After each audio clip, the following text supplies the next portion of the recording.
Blog Talk Radio.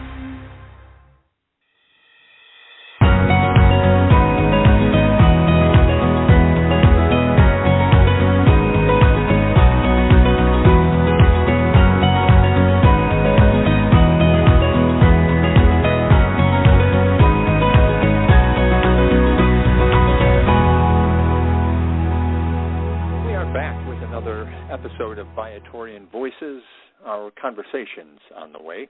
Hi, everybody. This is Jim Mitchell, and if you're a listener to the podcast, you know that we always welcome in guests who are involved in some way in the Viatorian community. We've learned so much about the work being done by the Viatorians and the role that just about any of us can play in that community. And today, a great conversation lined up with a mother and daughter duo from the Las Vegas area, Rosy and Abby Hartz. They're going to talk to us about the Viatorian influence on their family, faith formation in the home, and I think a lot of very interesting things. So, first of all, as we begin, Rosy, Abby, I want to say thank you for taking the time. It's really nice to have you with me today. Thank you, Jim. I'm looking forward to it. Yeah, it's going to be fun. I'm really intrigued by your particular stories, and Rosy, I'll start with you. Just give me a little information about your family. So I got a job at St. Viator when I was 20 years old as a youth minister. Didn't know that now approaching 41, I would still be there. So we have raised our children there. We've got married at St. Viator. Both our kids went to St. Viator School. Abby goes to Gorman now. Kara, our youngest, is in 7th grade at St. Viator. And we've just really been involved and invested and extremely blessed by the Viatorian community out in Las Vegas and in Chicago. Tell me about the presence in Las Vegas. You mentioned elementary school, parish, high school. I think the Viatorians have really established themselves there. What's it like being a family in that community? Oh, gosh, being a family in Vegas and being Viatorian is definitely something where we can celebrate and go to dinner together. We always hang out after the 5 o'clock mass. We have popsicles. I mean, Vegas is a tricky city. You know, my husband's a police officer out here, so we see the good and we see the bad, but we try to make sure that we're always seeing God present here. It's been a fun city to raise our kids. Well, and it's such an interesting place for the Viatorians who have put down roots, but they have such a strong presence there. You mentioned here in Chicago as well, the parish and the high school. Through all of this are certain threads that run, and one is the role for lay people. We've had some podcast discussions about being a Viatorian Associate. Now, Rosy, I think you and your husband are both associates? Yes, we've both been associates for over 10 years. Tell me about that, what that role entails and the benefit or the satisfaction you found from taking on that role. Yeah, we love being a Viatorian Associate because we really feel like we're part of the community together. But an example of that is we started a campus ministry program at St. Viator Elementary School. So that's something that 6th, 7th, and 8th graders are able to take part in, and that's kind of how we have been able to really introduce some Viatorian charisms by having this campus ministry program at a younger age, and we've seen the benefit of our own children through that program. We love being associates just because we're closely connected to all the people in the community, but our children have thrived from being around other Viatorians, which has been a really good thing for them to see. Well, let's hear from Abby in that regard. And Abby, maybe kind of take me back to your first involvement in the parish, or what some of your early impressions were of the Viatorian community. Yes, well, I was raised at church. I was raised going to the youth groups and hanging out with the older kids. But I feel like the Viatorians definitely embraced the idea that the youth is the future of the church. And I feel like that is like a really important thing because that's all we really have in our future. And I feel like the Viatorians have left a really good impression that they have faith in the youth. And you've worked your way through the programs, been involved different ways. What are you doing currently in terms of the parish or the community? Well, I just got confirmed this past year, and now I'm helping lead, like, first-year confirmation for the first-year kids. And I'm really involved at school. We have a campus ministry program, so, like, doing different service hours and trying to, like, show people that it's so, like, how to help different things and, like, just, like, really get them involved. And you mentioned Viator Youth. as a program, as a means of being involved. What does the structure of that look like? What are some of the things that young people get involved with in the parish? Yeah, well, this year we're going on NCYC, which is the National Catholic Youth Conference. So we do that, but we kind of have like a group of kids, and like everybody just kind of consistently shows up. Like it usually like looks like just coming in on Sunday and just being there and everybody being together. And we have like different discussions over like helping plan confirmation, and we're doing all these different things.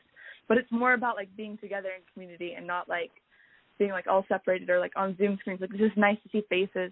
And I think like Viator Youth is like just as much as it's like the faith formation program, it's the people that help put that together. And Rosy, I want to go back to something you said, very, very intriguing to me, when you talked about being around the dinner table as a family and the discussions that happen there. First of all, families being around the dinner table just in and of itself may be something that we're losing in so many places. But once you're there, if you can get the family together to have open and interesting discussions, what has that meant to your family? And has that been something that you've structured and strove to really strive to make sure that you were able to accomplish? Yeah, no, it means a lot. I think during the pandemic, we went from a lot of dinners at the dinner table, really. We were eating breakfast at the Nook and lunch at the little table and dinner at the dining room table, and it brought back a sense of community even in our own house, where our conversations like we would have in church, we would say, good, bad, God, tell me something good, tell me something bad, tell me where you saw God today. We were able to bring that home to the dinner table, and that's part of who we are when we come to God's table on Sundays at liturgy around the same table. It's just been a common thread of who we are as a family and as Viatorians, that our faith is important enough that we're going to always talk about it at the dinner table. But gosh, that pandemic sure did bring us back to the table. And Abby, what about being a young adult, teenager, or even younger at that dinner table? Did your parents influence you in terms of your faith formation? Was it more the parish or your peers, combination thereof? I think it was a combination of everything, just like being in the community or just like seeing these different people that you look up to whenever you're little and like seeing them on like their faith journey. I think that really influenced me. And do you feel comfortable through this process having discussions about faith? A lot of young people sort of are reluctant to open up about that. Yeah, definitely. And I think for like many people, at least in Las Vegas, it's kind of easier because you're walking around the street and you see somebody like no matter where you look, there's going to be some sort of poverty, and then there's going to be some way how can I help them, because it's so hot here and there's all these different problems that we face. And I think that there's always like the service kind of part of our faith is always being seen here, and I think that really helps. We're really enjoying conversation today with Rosy and Abby Hartz from Las Vegas, the St. Viator Parish there, and learning really about faith formation in the family, the influence in the school, in the parish, in the church. A lot of great conversation, and we certainly appreciate the time they're taking with us today as we kind of work our way through some of their experiences. And speaking of experiences, Abby, you mentioned the National Youth Conference, and I know that's a very important experience for a lot of young people. What can you tell me about that and what you have experienced or what you're looking forward to?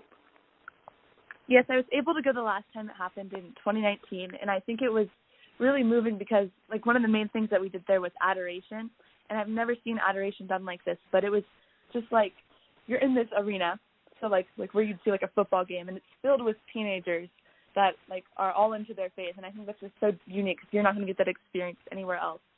And I think experiencing Adoration like that was really something amazing for my faith, and I think it influenced a lot of us today because when we came back from Indianapolis, we wanted to go and we wanted to have Adoration at our church. We wanted to help more people get involved and show them this side of the faith that we really haven't seen before, and we really enjoyed that. And I think I'm really looking forward to like seeing different guest speakers or just hearing like the stories from people who have been able to go serve on like different missions and things like that. It's interesting to look at a situation in which there is a parish and a parish school. A lot of conversation constantly, but certainly in terms of the last year with COVID, that we see and hear in different places. Rosy, can you sort of share your thoughts as a parent about the value of Catholic education in today's world? Oh, sure. I mean, the value of Catholic education is huge. We would do anything possible to make sure our kids had a Catholic education for their faith, for their safety, and for how they've learned to treat one another, but also how they've been able to treat adults with respect and with love. And there's a lot of compassion, I think, for them, for their peers. Whenever they really see somebody in need, they want to help, and they're going to figure out a way how to help them. And I think that's the difference that Catholic education provides. It also provides just these lifelong learners who really thrive because of their education to make change in this world. And that, to me, is something. Me and my husband did not grow up in Catholic school, so we would do whatever it takes to continue this journey for our children because they've thrived through it. It's great to hear endorsements like that, especially based on your experiences. Let's talk, and I'm going to ask both of you to take a turn at answering this. But when others are looking to explore or deepen their faith, sometimes it's a little intimidating, not sure where to go. And I'll start with you, Rosy. What would you recommend to people who might have that urge, who say, look, I want to find something? How do they go about it? How should they open themselves up? And what does a Viatorian community offer in that regard? Okay, I think one of the easiest ways, if you want to find God and you want a relationship, sign up for some area to serve. Work in a pantry, work at a pop-up pantry where you're serving carloads and putting food in there.